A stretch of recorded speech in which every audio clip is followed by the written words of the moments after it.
Welcome back to Just Saying, webcast on the Standard Democrat website every week.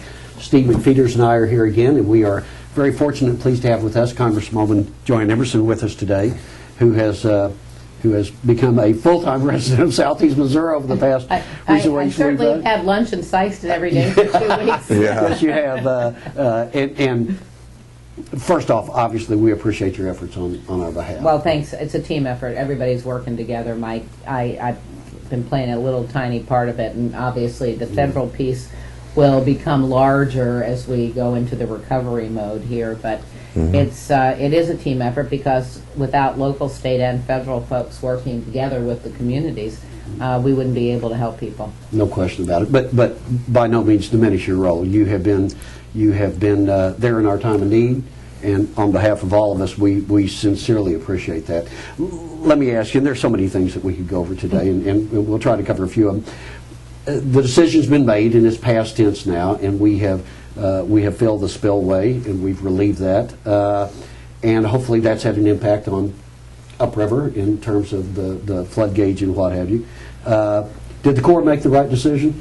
Well, of course, I don't personally believe that the Corps made the right decision. I think that allowing natural overtopping would have been fine. Right. And I think that people can live with natural overtopping because it is nature taking its course.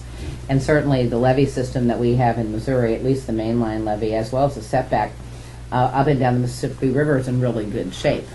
So I'm not, and given the fact that the river is going to rise again, I'm not quite sure that the week-long relief that they will have provided is sufficient to really do the trick.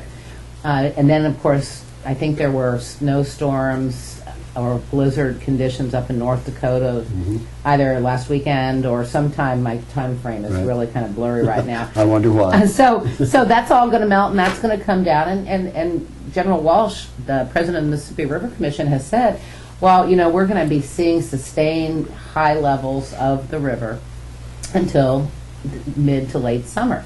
So if that is the case, I'm not quite sure what we've achieved other than completely decimating the lives of everybody who lives in the spillway, the county of Mississippi County anyway, because of at least a third of their income is derived, tax base is derived from the agricultural land that is farmed in the spillway area, and there's a huge ripple effect on businesses. So I just simply disagree with it, and I think it's something that we have got to address, the Flood Control Act, the changes that have been made over the years. Obviously, I am not an engineer, and I don't think either of you all are either. Not lately, no. Not lately? Okay, No. maybe you were once. They called it something else. I can't remember what it was. Anyhow, Yeah. but, you know, at the end of the day, you know, obviously an engineer would know better than we do, but it just seems to me that if we're only providing a week's relief, we have ruined the lives of, or not we, they have ruined the lives of so many people over 1 week of river levels. It just doesn't make sense to me. We've traded long-term devastation for short-term relief in some areas. And you know, and I hate the big city newspapers who have been so obnoxious and so gleeful that somehow, you know, this was people over farmland, totally forgetting the fact that our historic African American community of Pinhook is totally within the spillway. That is gone, at least for now. Yes. We have farmers who do live there. We have all the farm hands, all of their families, generations and generations of, and we produce the safest, most abundant food supply anywhere in the world, and this is the richest agricultural land in our congressional district, probably in the state. Yes. All of which was to save Cairo and other communities, but Cairo's flood walls were sufficiently high to have withstood a 61.5 foot level river. So the whole thing doesn't make sense to me, but we do have to look at the law and perhaps make some adjustments. It won't be as easy as we would like, because obviously you're going to have all the Congress people from Illinois and Kentucky and Tennessee saying, you know, why are we going to do anything to help you all in Missouri? Right. But something needs to be done. But first and foremost, my big priority is to get at least a temporary levee put back in place. Right. And also help all of the people who have had so much loss come up with some solutions, whether it's through FEMA, whether it's through, those who did have crop insurance at least will be able to get something back. I worry kind of about what county averages and yields are going to look like, and since Wow. we're not going to really have any, that does impact, I think, Very how much much so. you collect on your crop insurance. So we've got all of this to work through. I talked to the White House this morning. I know that the governor has presented a declaration to them, and I said, can you just move on this really quickly? I mean, they did move quickly on Illinois, Kentucky, Tennessee, and Mississippi, Right. and I guess we were just waiting to get ours in for whatever reason. The emotional impact, I know it's been like an emotional roller coaster, and I've seen you at the meetings, you're pacing the floor like a reporter. Wanted to ask the tough questions, but then we talked to people like my old friend Kevin Maynard, the mayor of East Prairie, and lost the battle, but we've got to move forward somehow, even though it's Bruce Diamond's, like he said, a $300 million impact. Well, what you're looking at, I think when you say $300 million, that's what the Corps estimated, but it's those are based on 1991 figures, so we know our farmland okay. has gone up, and we know that certainly the cost of equipment, all the inputs lost, etc.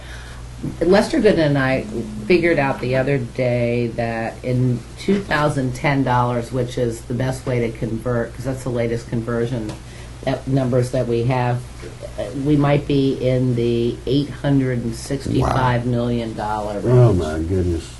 Yeah, because of land values going up, all the inputs, all the lost grain, the storage bins. Center pivots are generally holding up. There were none floating when I flew over Right, I heard that. yesterday.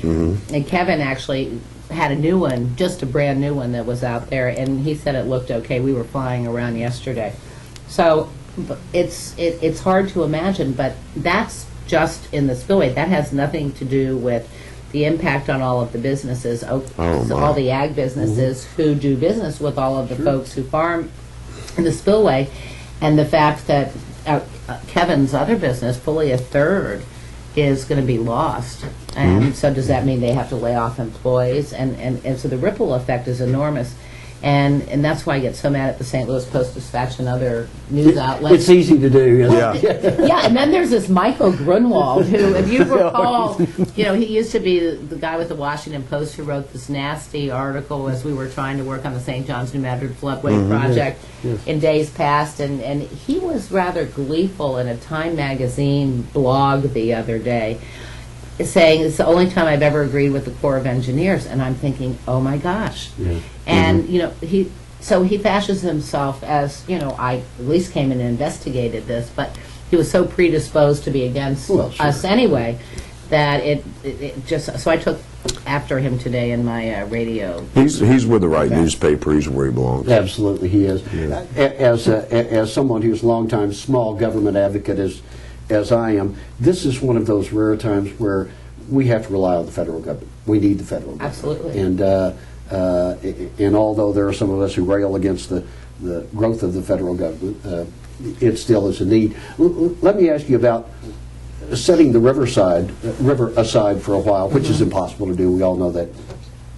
A number of smaller communities in our area have been flooded by the rainwater. Morehouse, Van Duzer, Kanalu. I mean, it goes on and on and on. Yeah, and then, of course, all of and then you've got the Lake Wapapello as well as Clearwater. Yeah.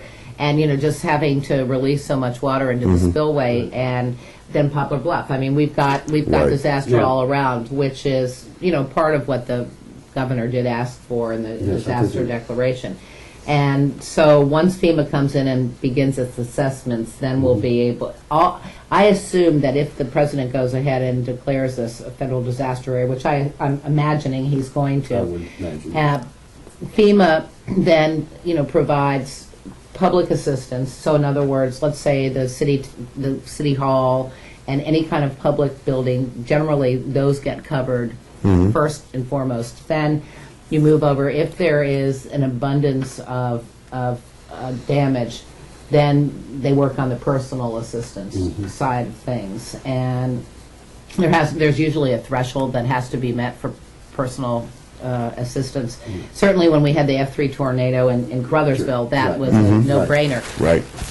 But just the bureaucracy of it, you know, we had to have a staff person, Christy Nitsch, who runs my Cape office. She spent 3 months down in Caruthersville every single day because I don't trust FEMA and I don't trust these government agencies. You know, it's always this roadblock, that roadblock, this rule, that rule. And, you know, I just say, this is ridiculous, we're just going to cut through it. But so you have to have somebody there 24/7 holding these guys' feet to the fire, because they'll throw up every reason in the world why you can't do X, when, of course, if they would bother reading the regulations, you can do it. And so we're going to be as creative as we possibly can, but the federal government does have this huge role here. Obviously, we are not in good financial shape, but I can't see how we won't have to put together a disaster supplemental appropriation this year, because you look at Alabama and the tornadoes, and Mississippi to some extent, and then all of the flooding. It's there. We have some emergency money set aside, but I don't think that there's nearly enough to cover what we're going to have to do. Do you ever worry about the dollar? You know, the devaluation of the dollar in no longer being the world's reserve currency. You know, you hear people talk about they're worried about the dollar dying and what that would do to all the programs that we have. Well, that would be devastating. I think at the end of the day, though, there is such stability in our country, more so than any other country, and more so than any other democracy in the world, that while there's all that talk about the dollar, you know, not being as popular anymore, I still think we're going to end up, I can't imagine not trading in the dollar. I hope you're right. Globally. But it is our responsibility to get our deficit, more so our debt, under control. And it sounds really easy to do on paper. It is very complex. And you've got, you know, when you have divided government like we do. Yes. People say you can't compromise. You've just got to stand firm. Well, if you stand firm, then you move nothing. You don't move the ball to the goalpost at all. I mean, obviously, I'd like to move it 75, yards at one time, but sometimes you have to do it incrementally. And unfortunately, when you've got a Republican House, a Democratic Senate, and a Democratic President, there's only so much that's going to get done. And by standing firm and not moving at all, we just exacerbate the problem, because we can't get anything done. And I wish people understood that just simply isn't as easy as one thing. It doesn't look like it's easy. I can tell you that. Where are we going to end up on the debt ceiling? My guess is that we will, in fact, increase the debt ceiling, but that will be tied to some kind of budget controls. For example, let's say there'll be some triggers, and if spending begins to exceed a certain amount, then we're going to have to do a 2% across the board cut, or a 5% across the board cut. Kind of like we had during the Clinton years. I don't mean to bring up Clinton, but we were in good financial shape at the end of his second term. And we had this thing called Grand Rudman-Hollings, if you'll recall, and there were triggers, and if we spent too much, then we had to cut back across the board. And it forced us to be a lot more judicious in the way that we spent money. And I think that we have to go back to those kinds of triggers. I have no problem with that. I actually think it's a good idea, because it decides things for you, and then you're not forced to have to choose something for Mary instead of something for Peter. Right. Yes, and it takes the political aspect out of it to some extent. Do you envision the day when we'll ever see meaningful entitlement reform? I do think that there will be meaningful entitlement reform. I would suggest that it will not be till after the 2012 presidential election. I think it's going to be the subject Good call. of discussion. But it just keeps mounting in the meantime. But there are a lot of things, even within the Medicare program, with regard to the way that we use medicines. For example, there are some medicines that can be used for other purposes, and so instead of spending $2,000 a dose, you can spend $10 a dose and achieve probably the same result. And we need to use those kinds of comparative techniques to really force spending less, and it's not that hard to do. Right. And in that area of prescription medicine, I mean, you've been obviously on the leading edge of that for a long, long time, and you are to be commended for it. But unemployment today, and it hit 9% again. Right. And it's hard to look at the economy and find a sign that is positive, and yet we're all grasping for that. Right. I think that we might actually see some corporate tax reform, something to incentivize companies to stay in the United States. I mean, we have the second highest taxes for corporations anywhere, and you have companies like GE paying nothing, and then you have Emerson Electric paying an effective rate of 40%. So why do they move some of their operations offshore? Because they have more incentives. It costs Sure. less to do business. And why we don't understand that, and people rail against the big mighty corporations. Well, and we have to penalize them, but we do that through the tax structure. We need to get rid of loopholes and lower tax rates, Right. and I think that would in fact give us a level playing field. How about some oil exploration or some energy exploration? Well, believe me, I know. I mean, Yeah. we need to become, and we talk about it all the time, I know. less dependent. And our foreign policy is tied to our energy policy, which is backwards and is not, I think, healthy for this country, and it certainly is a national security risk. The debate was on last night, Republican candidates. Is there a front runner out there? Not that I'm aware of. I'm not either. That's I keep trying to ask if there is, and I don't know. It's going to be interesting. Putting it mildly, it's going to be And I interesting. must confess that during all the flooding, I did forget to acknowledge that I was pleased that Osama bin Laden met his demise. Well, you Yes. have done that now, and I think we We all are share too. that. Everyone But, agrees with that for sure. We thank you. Listen, our time is out. Our production people tell us our time is out. We sincerely thank you for joining us today. you, Mike. And more Thanks, importantly, Steve. we thank you for your efforts on our behalf. We really, I truly do. appreciate it. Thank you for representing us very well. Absolutely. Appreciate Thank you all. We hope you all join us again next week. Again, always send your suggestions, comments, or criticism our way. We appreciate it. We hope you join us next week.